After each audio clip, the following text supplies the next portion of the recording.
They are aiming to destroy Gaza, destroy everything in Gaza, the educational buildings, the healthcare building, the hope for people, the dreams. Our resistance will never end as the owner of this land. I'm David Knowles, and this is Battle Lines. I've made wartime decisions. I know the choices are never clear or easy for the leadership. I just find bombs and I find dead people, but it's a really scary thing for me.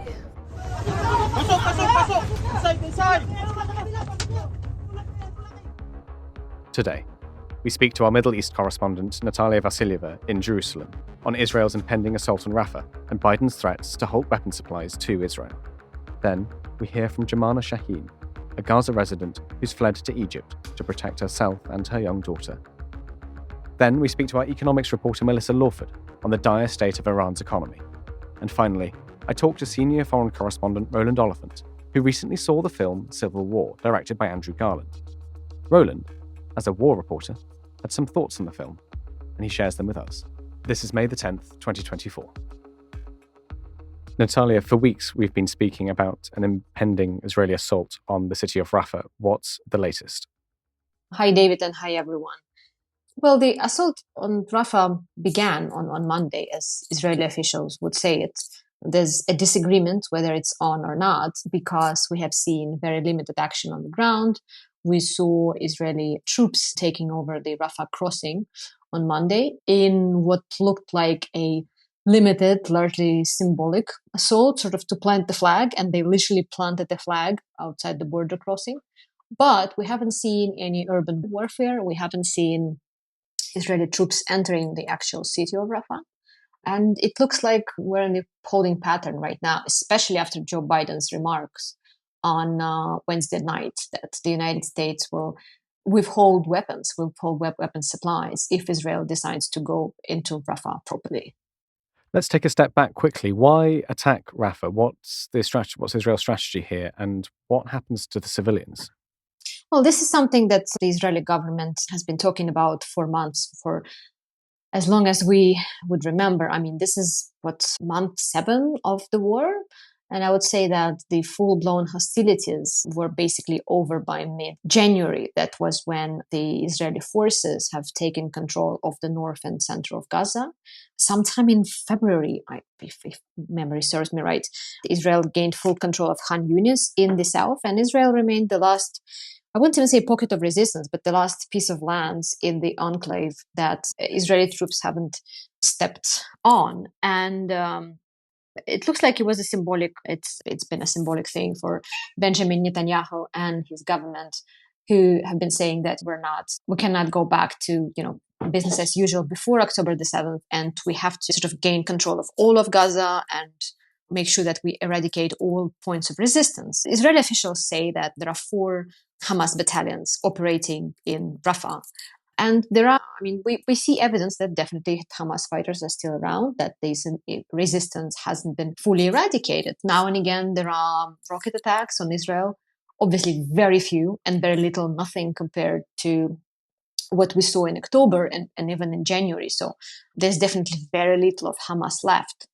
And if you talk to military experts and former Israeli officials, some people in the government even, they would say that actually there's not, Rafah may not be worth all of the effort it could take, because it would mean urban battle. It could mean high losses for Israeli forces. And as we're seeing now, it could definitely mean a rift in Israel's relations with the United States, which is a crucial ally for Israel, and it's the main supplier of weapons for it. How serious is this rift? And if the United States follows through with its promise, would Israel be able to prosecute this war? Yeah, definitely. The rhetoric that we've been hearing this week is nothing that we have seen in the past 20, 30 years. Definitely not since the second war in Lebanon. We have heard repeated assurances from the White House over the last months that U.S. support for Israel is, quote, ironclad, but the very fact that those shipments of high-powered bombs were paused we heard about it just a week ago, and I think earlier this week the US Defense Secretary confirmed that those supplies were put on hold. It's something that Israel hasn't seen in many years. And, there are voices on the right side of the spectrum basically saying that, the Americans are betraying us and we can do without them. We'll just have to be self-reliant. But, if you actually look at the facts on the ground, I think last time I checked, the United States supplies something like 40% of all ammunition to Israel, which is a huge number. And it's definitely, it's going to be very hard to replace. And I just heard some people this morning saying that obviously, if there's a worst case scenario and the United States pulls the plug on all weapon supplies, which is not on the cards right now, Israel would have to improvise. It will have to go out there and look for weapon supplies, just like it did in the 60s and 70s and around the time of other periods of tight, tense relations with the United States. But the very fact that there are shipments already on pause and there could be more, although it doesn't appear to have any on the operations right now, Israel could also be facing a multi-front war sometime soon. We're talking about the border with Lebanon. We still have sporadic daily clashes between Hezbollah and Israel. It has been manageable so far, but it's a very tricky situation. I mean, no one can guarantee that this will not spill over in something bigger. And obviously, if Israel has a second front or anything else to deal with, it would be in a very tight spot if the Americans were to pull the plug on the supplies or even decide to restrain it in some shape or form. And Nataliya, what about the civilians in the south of Gaza in the face of this impending assault? What can you tell us about what they're doing to survive? Are they able to leave? Where are they going?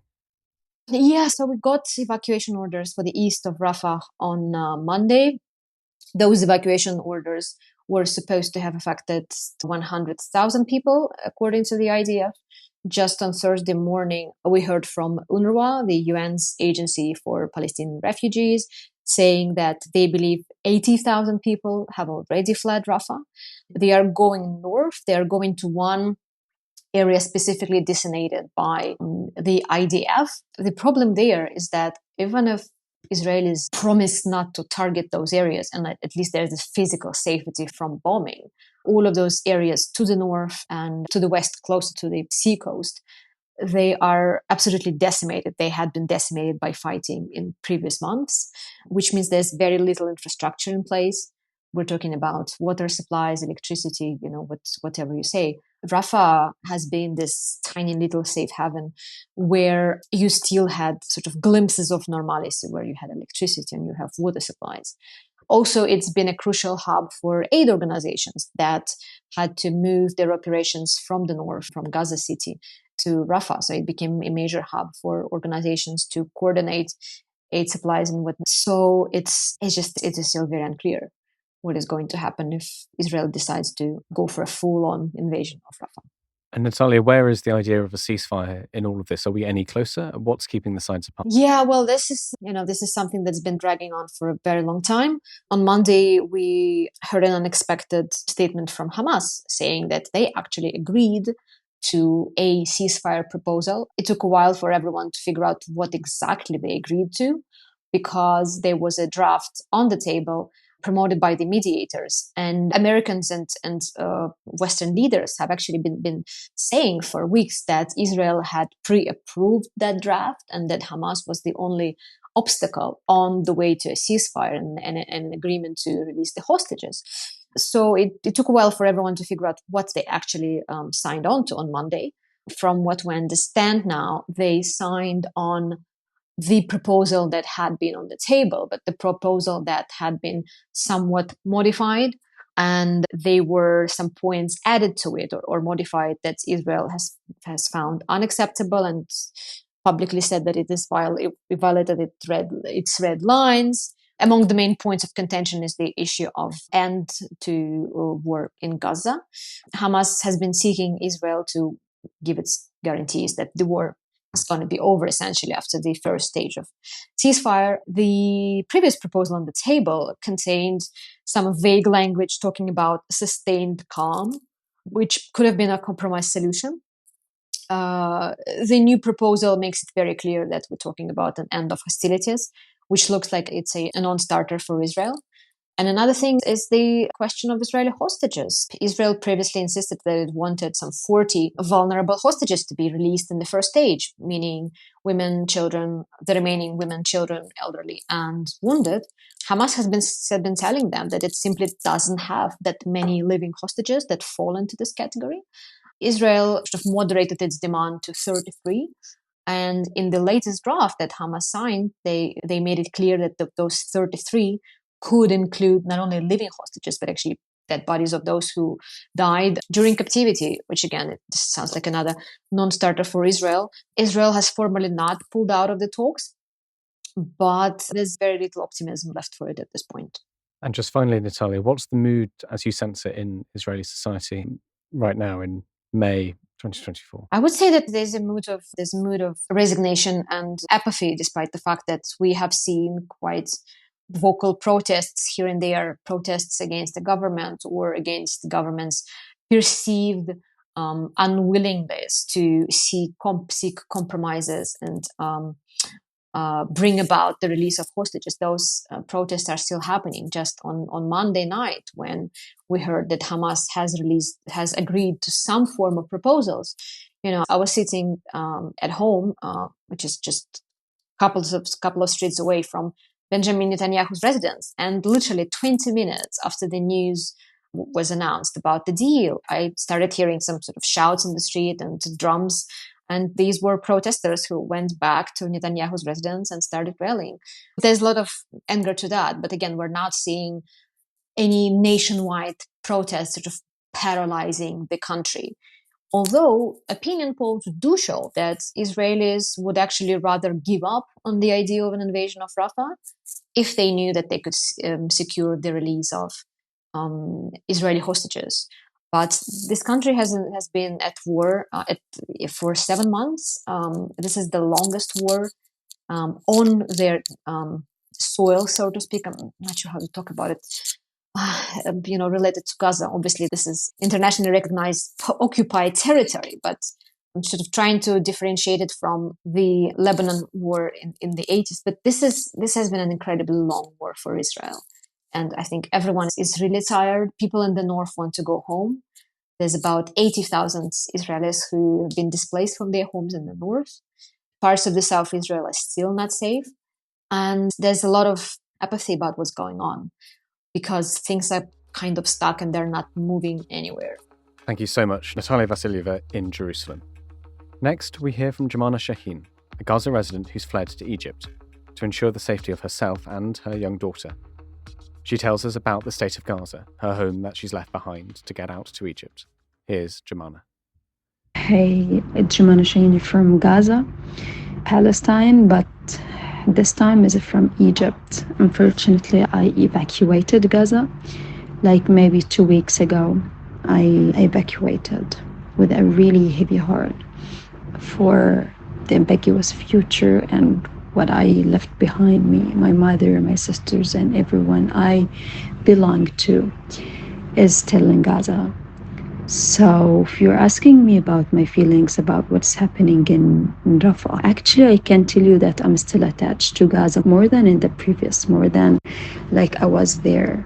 The displacement, the hunger, the suffering, the loss, everything. Until now, I feel myself in this situation. I can't feel that I'm outside Gaza. You're talking about more than 1.4 million of people who are still suffering from displacement. They are still suffering. They didn't stop being displaced since day one of this genocide. They are trying as much as they can to find safe place, while everyone knows that there is no safe place. Israel forces are playing with us. Since the beginning of the war, they kept telling us to go and to evacuate to the extreme south in Rafah. Now they are telling people to evacuate Rafah because they don't have anything to do inside Gaza. They are only want to destroy to destroy anything still standing in Gaza. On my way going to the border on the day that I traveled, I really can't describe in words what I witnessed from a very long line of houses. I can't find even one house still standing. I'm talking about Khan Yunis. It's one from the biggest province in the Gaza Strip. They are trying now to do the same and more in Rafah. A few days ago, they told people, and some talks was about the negotiation, the ceasefire negotiation and so on. You can't imagine how people felt and how people are still holding the hope, even if it's really a little. They need this hope. They really need this hope. And I feel like it was the Israeli forces meant to do this for the Palestinian and for the people inside Gaza, to let them feel this hope, being so optimistic about the ceasefire negotiation. And then they invaded Rafah suddenly, and they directly went to the border. Like, you're talking about the only way for anyone and anything to get in or out of Gaza Strip. You're talking about something inhuman, unbelievable, unbearable. Now the border is closed and the aid is not enough for, at the beginning they were saying that it's not enough for 4 days. Now they told people that it's not enough for 1 day, even if the Israeli forces talking about invading Rafah. But we all thought that this is not going to be true. It's really so heavy for the Palestinian to bear all of this displacement, all of this pain, all of this painful moments, all of this death, all kinds of death. They are dropping food, and this way of feeding people is killing people, not feeding them. I really, really can't imagine. While I'm outside the circle now, I'm in Egypt, I evacuated. I have now a clearer mind to think about what's happening in Gaza, because now I'm outside the circle, I'm outside the war physically, but mentally, I can't go outside the circle mentally. I'm 100% sure that Israeli forces, not searching for anyone related only to Hamas, all what they are aiming to destroy Gaza, I mean literally Gaza, destroy everything in Gaza, the educational buildings, the healthcare building, the hope for people, the dreams, everything, the houses, the beautiful memories, the roads, the streets, the stores, the shops, the supermarkets. They are destroying everything.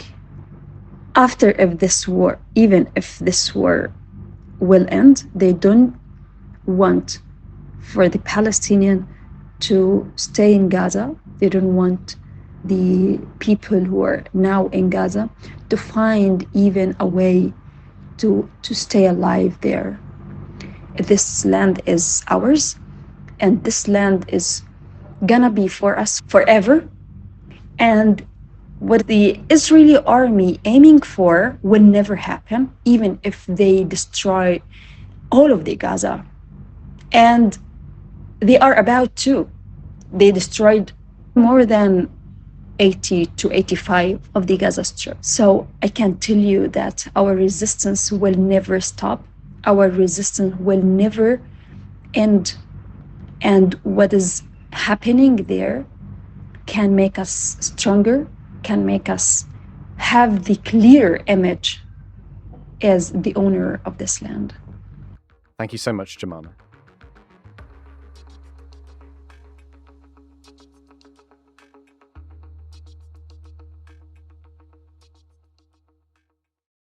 Next, let's go to Iran with our economics reporter, Melissa Lawford. Melissa's written a fantastic long read on the state of Iran's economy. Spoiler, it's dire. We asked her about it And to go into some detail about how Iran got to this point, here's Melissa Lawford.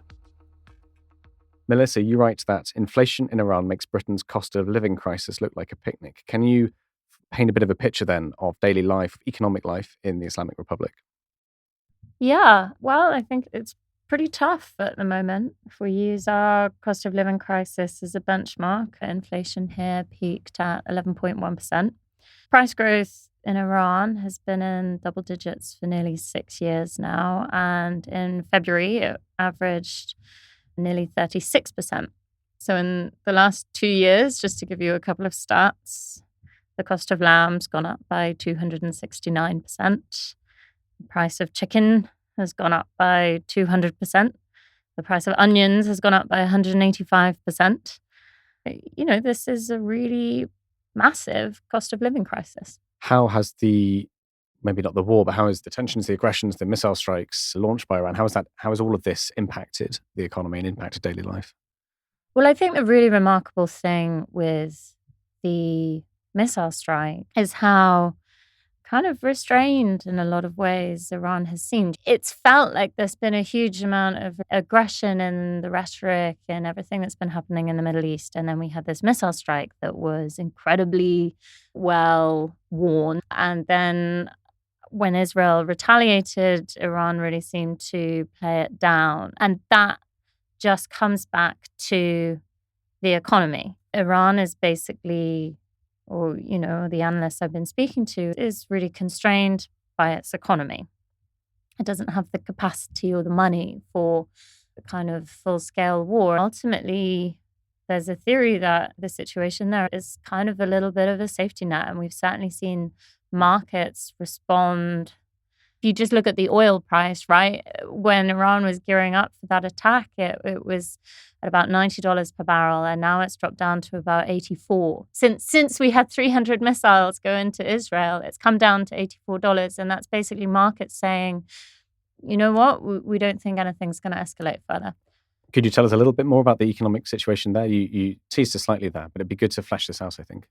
So there's a few things that play into the economic situation in Iran, and forgive me if I take us on a little bit of a historical journey. But if we go back to sort of 2010, and that's when Western sanctions on Iran really started to ramp up. There had always been some form since the 1979 Islamic Revolution, but in 2010 and 2012, that's when the US, the EU really started to tighten the screws. They started introducing sanctions on in financial terms, and the EU banned oil exports, banned buying oil imports from Iran. So first of all, you have this really heavy toll on Iran's economy. There's an economist called Morteza Gomi who estimates that, from 2014 to 2015, Western sanctions knocked 19.1% off Iranian GDP compared to the growth trajectory if none had been in place.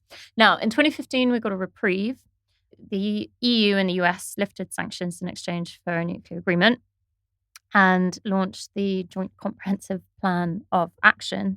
And things got a bit better. We had a period of time where Iranian GDP climbed by 8.8% in 2016. But the toll of those early sanctions was still being felt. And then in 2018, Donald Trump came along and pulled out of the deal and introduced what he called maximum pressure sanctions. So you have this period of economic pain, and then suddenly everything, which Iran was still recovering from, and then suddenly everything gets much worse. And what the sanctions have done, everyone always talks about oil exports. Oil revenues in Iran have dropped from 16% of GDP in 2011 to 7% in 2020. And that means the government's had to borrow a lot more. So government debt as a share of GDP has sort of tripled since 2018. But it is about a lot more than oil. So actually, a really large part of Iran's economy is its non-oil manufacturing sector. It's about a third of its economy. And that's really reliant on imports. They need to import parts for the factories. And when those imports get hit by sanctions, suddenly they have a supply shock because they can't make as much stuff. And they can, they get their workarounds, but things are more expensive. So there's a supply shock, and that contributes to driving up inflation. And then sanctions also hit the value of the currency. So, sorry, I'll phrase that a bit. Between 2011 And this February, the value of the real in February was less than a 50th of what it was worth in 2011 against the dollar. And that just causes people a lot of pain. I mean, on a per-person basis, real GDP has shrunk by 0.6% in each year from 2011 to 2020, according to the World Bank. And that means real wages are falling and everything got made worse by the pandemic.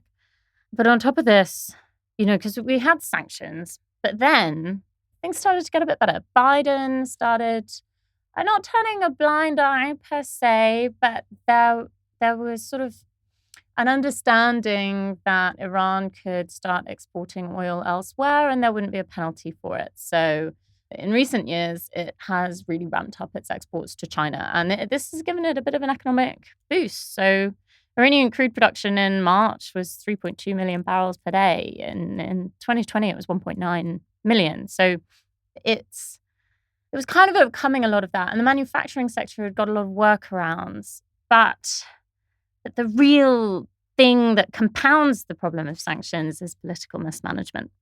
And ultimately, that means there is no foreign investment in Iran. When you say political mismanagement, is that the people running the economy within Iran? Who are they and what have they got wrong? I was speaking to Professor Ali Ansari at the University of St. Andrews, and he was saying the kind of history of Iran's political management, basically until 2005, things were sort of all right. I mean, Iran had a big middle class. It was a cosmopolitan nation. And then we had President Mahmoud Ahmadinejad came in 2005, and he ruled till 2013. And one of the big things that he did were a few things. He came in and he abolished the organizations which audited the economy. And he also handed a lot of assets and financial legal power to the supreme leader and the Revolutionary Guard. So right now, about 40% of Iran's economy is estimated to effectively be under the control of the IRGC in some form. And that means that everything is totally opaque. People have no oversight of where their money is going or what they're doing. And so from the mid-90s to 2012, annual investment Iran, from the mid-90s until 2012, annual investment in Iran had more than tripled. And in the decade after 2012, it halved. And that just means that nothing can advance. So if you look at Iranian industrial production, in the 10 years up until 2012, it was growing at an average rate of 13% per year. And in the following decade, growth averaged just 1%. And basically, I mean, when you're standing still, you're effectively moving backwards. And so even though we've kind of had this situation where things have been improving in Iran, it's not enough. They've got a huge gap to fill. They've got more than a decade of economic pain and catch up. And this boost in oil exports is not enough. It's not a silver bullet. It's not a total lifeline for the economy. Your piece is detailed and long. What did you learn that you didn't expect to? What was new to you? I think one of the big things was how important Iran's manufacturing sector is. I think when we talk about Iran, we just think about oil and oil exports go up. Everything's good, whatever. But, really that is the kind of driving force, the engine of the economy there. And it's much more complex. And I mean, one interesting thing, I was speaking to Rob McCare, who was ambassador in Iran, and I was saying, what does Iran actually want from all of this? If it can't afford a war, why is it being so aggressive? And he was saying, well, Iran's modus operandi basically is, it's not war, it's turbulence. It wants to keep the pot boiling, and it's been doing effectively, it's been getting what it wants out of this situation. That deal between Saudi Arabia and Israel is now unofficially on ice for the foreseeable. That plays very well into Iran's interests. It's a troublemaker. It wants unrest, but it doesn't have the capacity for anything larger scale than that. Is there anything we haven't spoken about, Melissa, that you think is important for our listeners to understand about I mean, I guess what I got from your piece was, what I hadn't realised was just what a dire state it's in. And maybe I've been fooled by the sort of projection of strength as well. I don't know. Well, I mean, if you look at the Women, Life and Freedom movement protests that we had at the end of 2022,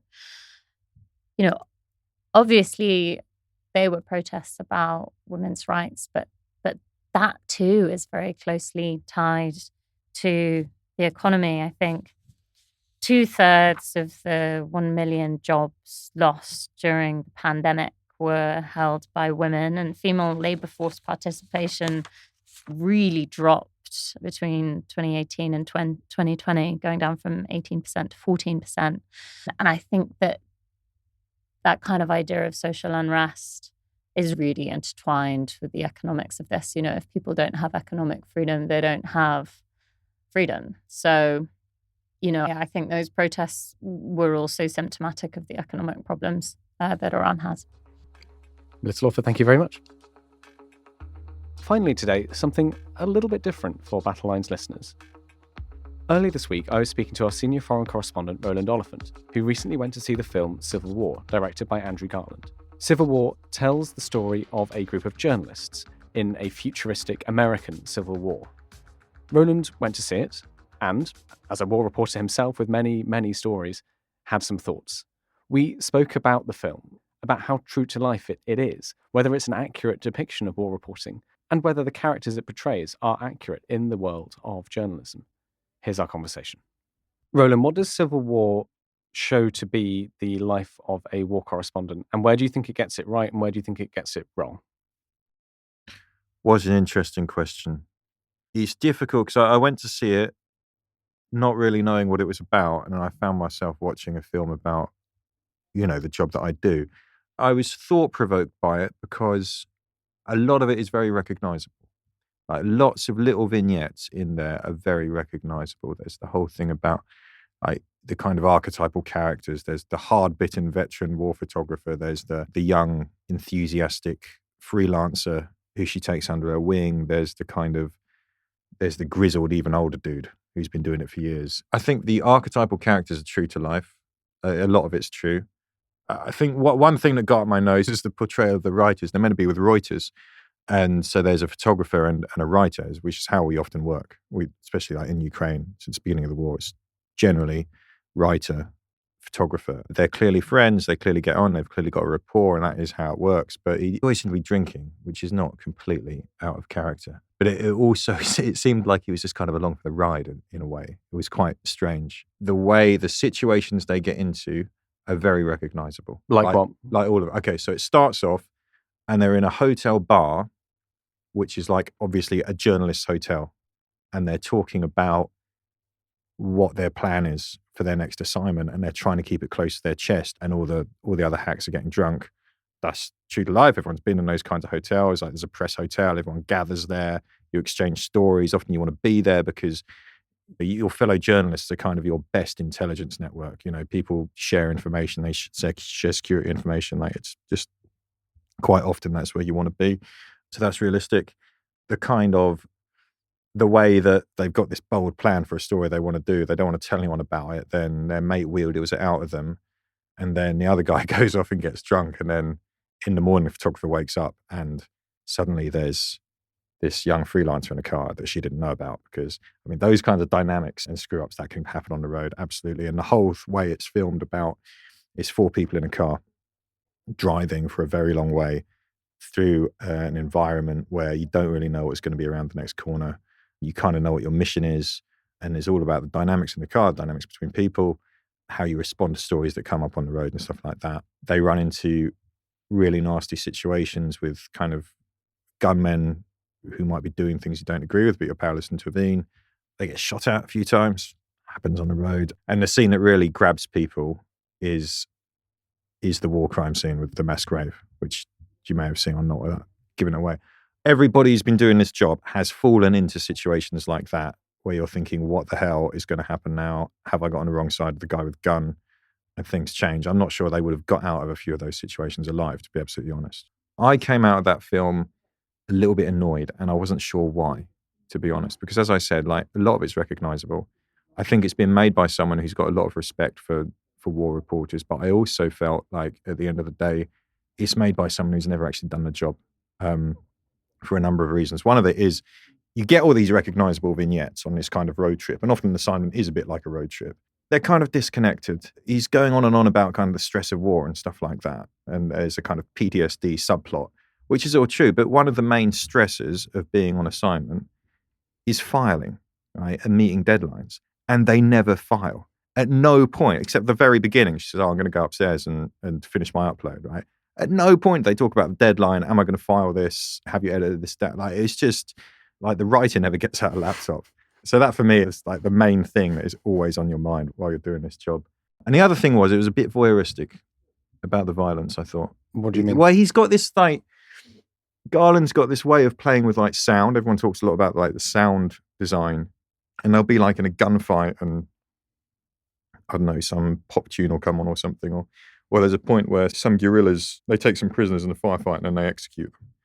And he's got a big thing about the adrenaline rush of the job, I think, which is fair. Like a lot of us do the job, but like, there's part of that. And if you talk to any war correspondent who talks honestly about why they do the job, there is a thing about adrenaline and the adventure and the kind of the joy and feeling alive of being in those situations. But it's also, I think that can be overdone. Like it's not really, it shouldn't really be a kind of voyeuristic thing. And you shouldn't be like kind of going, oh, that was amazing, that was a thrill. If there tragically was to be a civil war in America, one can imagine a place in which the press is seen as the enemy of one or both sides, given current tensions and current views and attitudes towards journalists in the United States. How is that explored in the film? And do you think that's true? Yeah, so that is touched on. And I think the ambiguity with which it's touched on is quite effective, really. So they refer to how they say, oh, I want to go to Washington and interview the president who hasn't been seen for 2 years. And they say, well, they shoot journalists on site in Washington. Like, are you sure this is a good idea? And we all know there's been this a lot of kind of documenting about how people of an older generation talk about how once upon a time journalists were respected and it was like no one touched the press, like they didn't touch the Red Cross. And then you got the wars in the Middle East and you got especially ISIS, like journalists became targets, journalists were being kidnapped and beheaded. There's always been suspicion towards journalists whenever I've been working. I remember the early stages of the Ukraine war, we used to be able to cross the lines. You could be accredited to the Ukrainians and to the so-called Donetsk People's Republic. You could cross the lines. You could talk to either side. And slowly that clamped down until eventually I'm banned from the Donetsk People's Republic, for example, right? So that hostility is there. I think realistically, yes. I mean, people would be targeted. And the other thing is you're always looking for the professionals, right? For example, we go way back to the annexation of Crimea. I quickly learnt the safest thing to do if you were dealing with like the forces involved in the annexation was to make a beeline for the professional Russian soldiers, the guys in Russian uniform, because the irregulars, they were just absolute thugs and they were nasty. You didn't know what they were going to do. It was pretty terrifying. And several times in that situation, you're like, okay, where are the professionals? I'm not saying I would necessarily follow that tactic these days, like things have moved on, but there's always that balance and negotiation with who you're dealing with, you know. So your film consultancy is open now. If other directors are looking to look at war reporting, they can come to you and you can tell them what it is, what it isn't. It's difficult, isn't it? Because you end up having all these opinions. And the other thing is, of course, there's cultural differences in journalism, right? So it's by a British director, but it's a very American film in terms of its study of the kind of sanctity of journalism or something. Like I do find the Americans have this culture where they really take it seriously and take themselves seriously in a way that I think does great credit to the profession and leads to very good stuff, but which a lot of the British journalists find a little bit holier than thou. And I think a lot of British journalists would say, I'm no less dedicated to the profession, but I don't go around saying like, I'm here to bear witness. I'm, it's my calling. That's why I do it. Is it really why you do it? You do it because it's like, it's a massive privilege to observe history up close and because it's exciting and because, do you want to be riding in a technical across the Syrian desert or do you want to be getting on the Northern Line and like waiting 3 tubes until there's one you can fit on in the morning? That's why people do it, really, Obviously, Battle Lines is in no way in the business of movie criticism, Roland, but if we had to push you to give it a star rating and a recommendation to listeners to go and watch it or not, what would you say? Oh, it's a solid 3. I mean, I might edge it up to 3.5 or 4, but I just had this feeling that this was, I don't know, maybe it's kind of like from the insiders kind of thing. But I think it's thought-provoking. That's what I liked about it, is thought-provoking. There's an awful lot of stuff that it makes you ponder and makes you think about. It made me think about my job and how people perceive it and how I perceive it, things like that. That was worthwhile. So even if I came out a little bit annoyed, I would recommend it. I'd say go see it. Roland Oliphant, thank you very much. A quick note for listeners. That was just an extract of a longer conversation I had with Roland about the film and the nature of war reporting and how it's changed and his own experiences doing the job. If you want to listen to the full conversation, we'll release it as a bonus episode next week.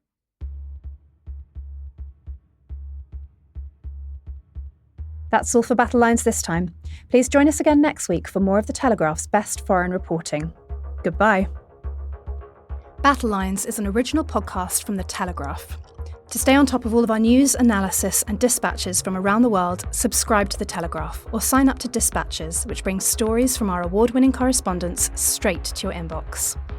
We also have a live blog on our website where you can follow updates on Israel and Gaza as they come in throughout the day, including insight from contributors to this podcast. If you appreciated this podcast, please consider following Battle Lines on your preferred podcast app, and if you have a moment, leave a review, as it really helps others find the show. As disinformation is a particular problem during conflict, we are relying on your support more than ever. Battle Lines is part of wider Telegraph foreign coverage in our podcasts. If you're interested in finding out more about the war in Ukraine, you can listen to our sister podcast, Ukraine the Latest. Battle Lines is produced by David Degahi, and the executive producers are David Knowles and Louisa Wells.